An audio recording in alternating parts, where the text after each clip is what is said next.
I never thought I would be the person to hurt my family so much. Now I am sitting here looking at my phone, reading that same message from my family over and over. It says, "We have decided to stop talking to you. Do not try to contact us." This message has been on my phone for 3 days now. My dad sent it to me right after the judge told him how long he has to stay in prison. He has to be in prison for 5 to 7 years. My family, the people I love, they do not want me around anymore. My family has given up on me. I was really proud to be a Morrison when I was growing up. My grandfather started Morrison Construction a time ago in 1962.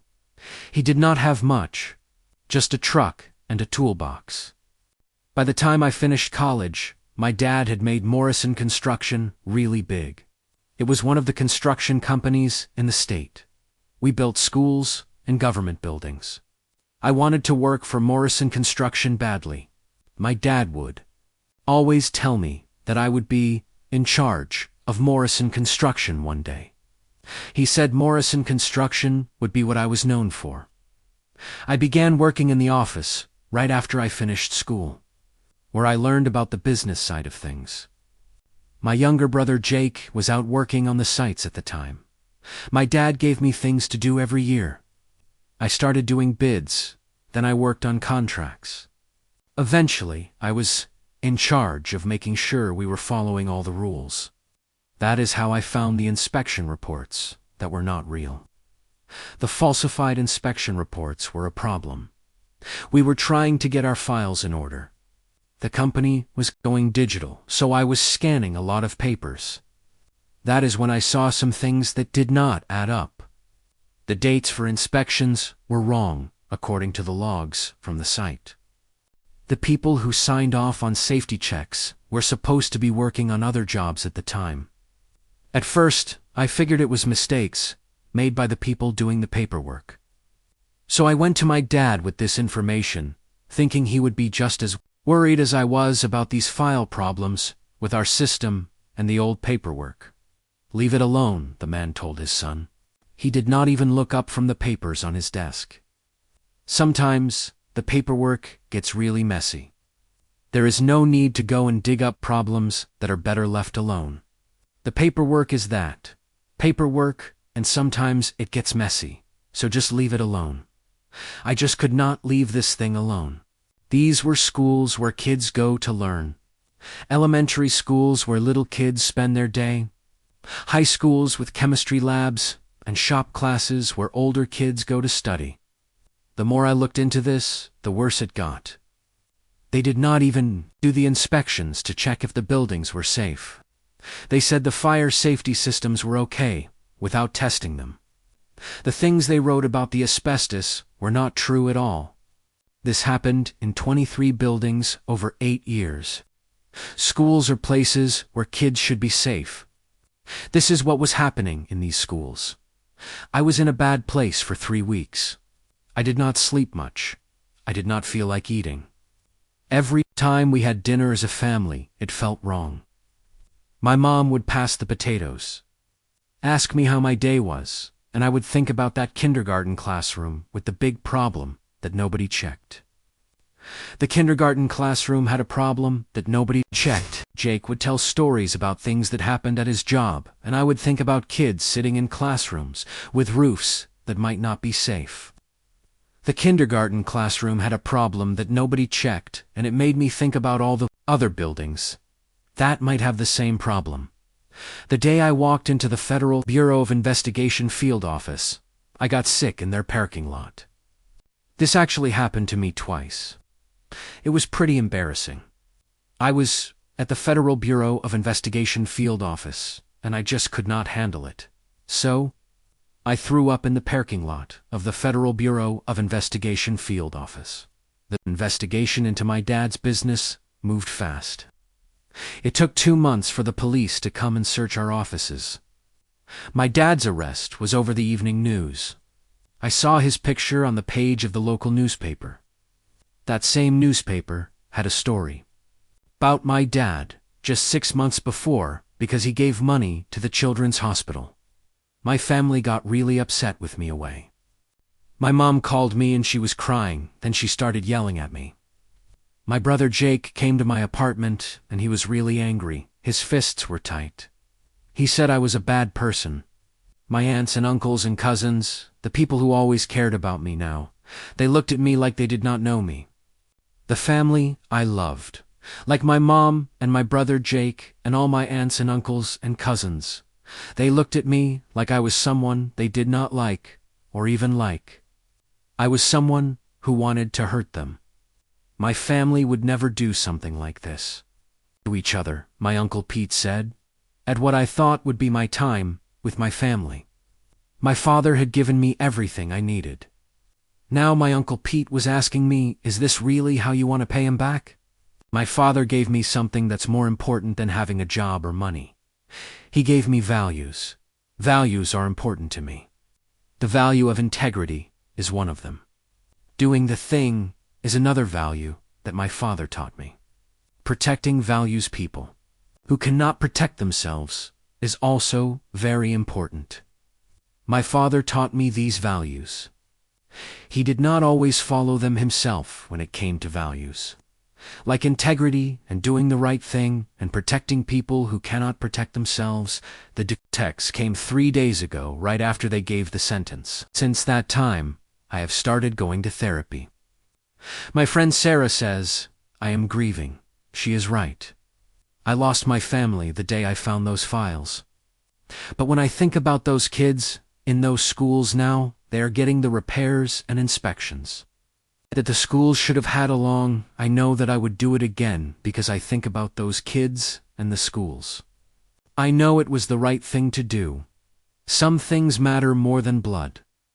The courtroom felt really small, with my whole family staring at me from the side.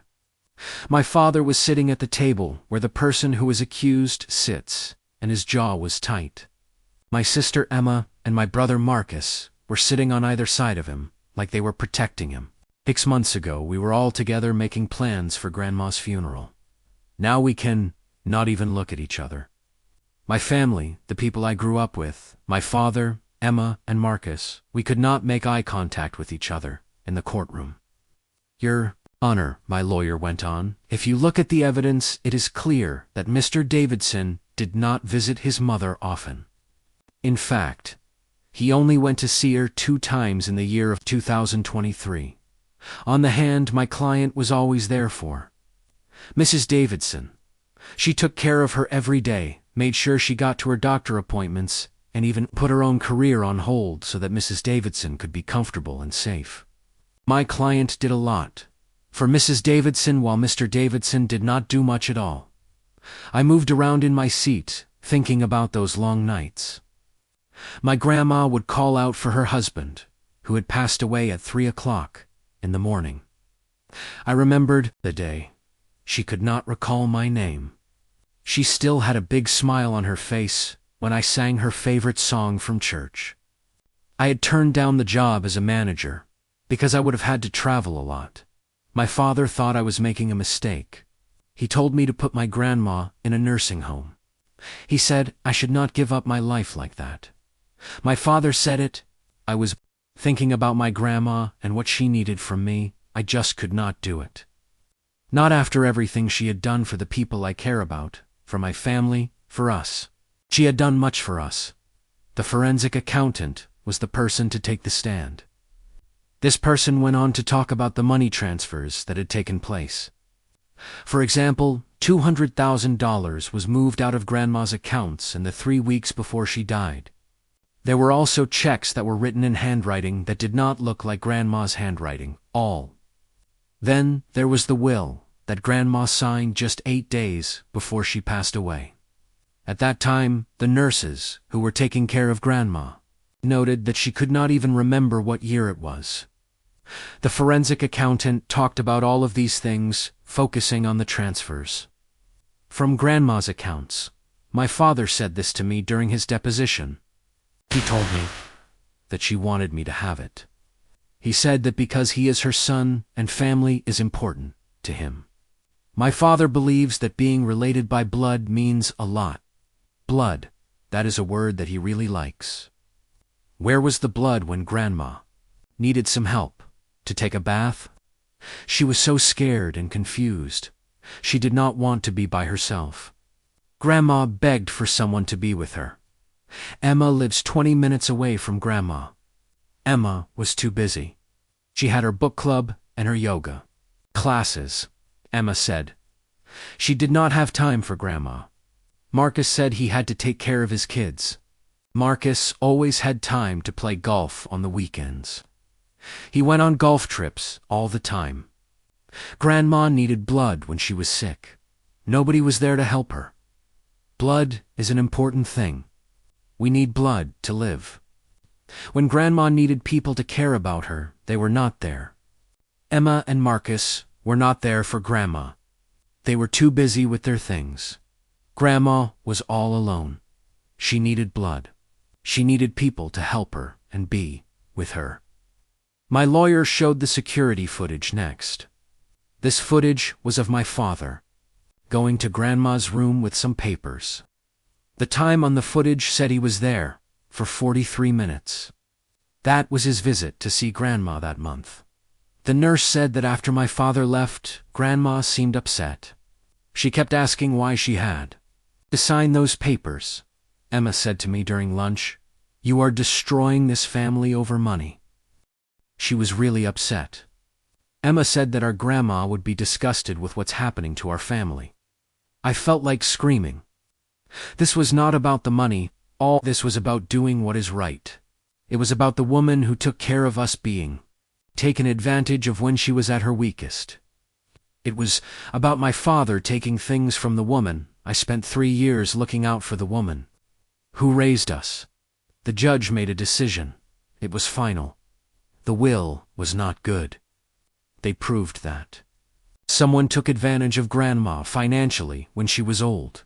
Now the estate of Grandma will be divided up according to the will that Grandma wrote when she was thinking clearly. This will gives everything to her grandchildren equally. The estate of Grandma also includes some money for her church and the charities that Grandma liked. My father's face turned a purple color. Marcus slammed his fist down hard on the table. Emma started crying in a dramatic way. The lawyer for Marcus and Emma whispered something about trying to appeal the decision. We all knew that the situation with Marcus and Emma was over. Outside the courthouse, my father was standing by my car. He said to me, "You think you won?" In a mean way. "You are not my daughter anymore," he told me. "None of us will ever talk to you again," my father said. "You chose money over your family, my father." That really hurt me. My father said this because I made a choice that he did not like. "I picked Grandma," I said in a voice. "Just like I did for 3 years when you were only thinking about yourself. I chose Grandma every time." The family group chat got really crazy that night. My cousins, my aunts, my uncles. All these people who never even went to see Grandma when she was sick. They said some mean things about me. Emma wrote something on Facebook about family members who cause a lot of trouble. Marcus decided to block me on all of his media accounts. 3 days went by. I found myself sitting in the Alzheimer's Association office. I was signing papers to give them half of the money I got from Grandma. The woman in charge was really thankful.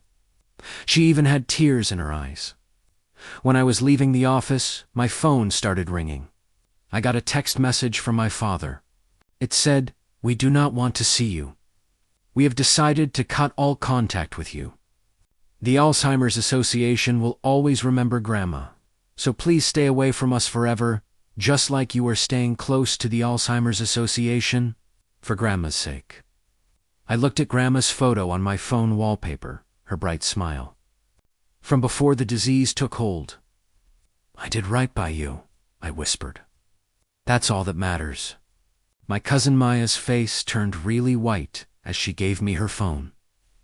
She said, "I am so sorry, River," in a quiet voice, using my real name. "The only person in my family who ever uses it. Your dad sent this message to me," she said. "He told me to. Make sure River sees it, We have decided to cut all contact with you. Please stay away from us forever. Do not try to get in touch with us. We mean it, stay away from us forever.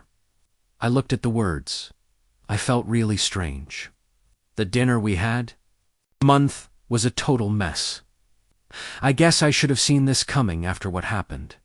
It still really hurt me to see it written down like that. It was so final. It felt so cold. Maya squeezed my shoulder. We were sitting in my apartment.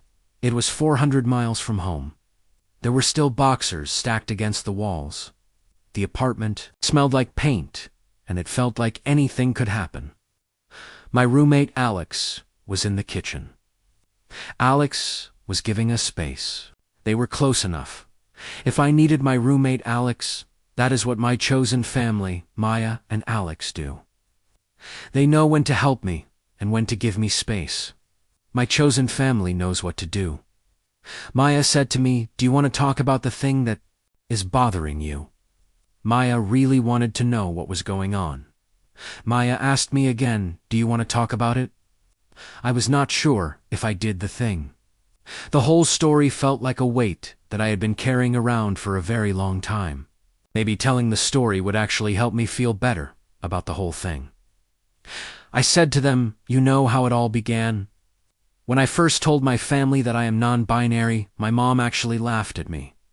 She said that it was just my non-binary identity being part of my phase, like it was some kind of temporary thing. For a time after that, my family and I did a weird dance around the truth. They would say my name over and over, like they thought it would somehow make me go back to being the person they thought I was. My dad would make comments about people and how they just want attention. My mom would put articles on my bed about people feeling like they are the wrong gender. It was not true, and it was really just her way of saying she was worried about me. Then the interventions started happening. Pastor Williams would come over for what he called visits, but these visits would always turn into really long talks about what God wanted me to do with my life. They also found this therapist, Dr. Chun, who was supposed to be an expert on people who are confused about who they are. My family would leave these pamphlets for conversion camps around the house. They never actually told me to go to one of these camps. It was pretty clear what they were getting at. The conversion camps were always there, in the background, because of these pamphlets. I moved out of that place after 6 months. I got a job at a bookstore. I found a cheap studio apartment. I told my family clearly that I will still be their child, but only if they can respect who I am. As River, I asked them to use my name, River, and to use they and them when they talk about me. That is all I am asking for, to be called River, and to have them use they and them pronouns for River. People agreed to try this thing. I really should have known better than that. The people who agreed to try this thing were pretty optimistic. The dinner was supposed to be a way to make up. It was Mom's birthday, and our whole big family was there. I had even put on the sweater that Mom gave me for Christmas, trying to be nice to them. As soon as I walked in, Dad said really loud, "Everyone, Dead Name is here. She's going through a phase. We're being patient with Dead Name." The whole evening was really embarrassing. Every single one of my relatives knew about my situation. Aunt Carol told me she was a bit of a tomboy when she was younger too. Uncle Steve made some jokes about pronouns that everyone at the table thought were funny, except me and Maya. The thing that really upset me was when Dad gave a toast. He raised his glass, said some things about our daughter, who they hope will find her way back to God and reality. The evening was about my confusion, and it was very humiliating for me, the whole thing. With my relatives and the things they said, especially what Dad said about our daughter, I walked away without saying goodbye to anyone. I blocked all of their phone numbers. I did not block Maya's number. Maya was the person who gave me a note that night. The note said, "You are valid. I am sorry they cannot see it." I still have the note that Maya gave me. Maya's note meant a lot to me because she was the one who seemed to understand me. Now here we were a month later, and I get this message from her. They sent it through her because they did not even respect my boundaries enough to stay blocked. I mean, they could not even leave me alone after I blocked them. They had to go through her to get to me with this message. I said to Maya, "You know what? I am okay. It hurts." Maya's phone is back, in her hands now. I am okay. I was getting ready. My shift at the bookstore was going to start in 1 hour. Tonight, my friends were coming to my place for game night. My friends are really great. They always use the words when they talk about me, and they get excited when I figure things out about myself. Tomorrow I have my meeting with a therapist who helps people with gender identity issues, and I picked this. Therapist, myself. My phone buzzed. I got a text from Alex that said, "Made coffee. You doing okay there?" Alex was checking in on me, asking if I was doing okay. Alex made some coffee for me.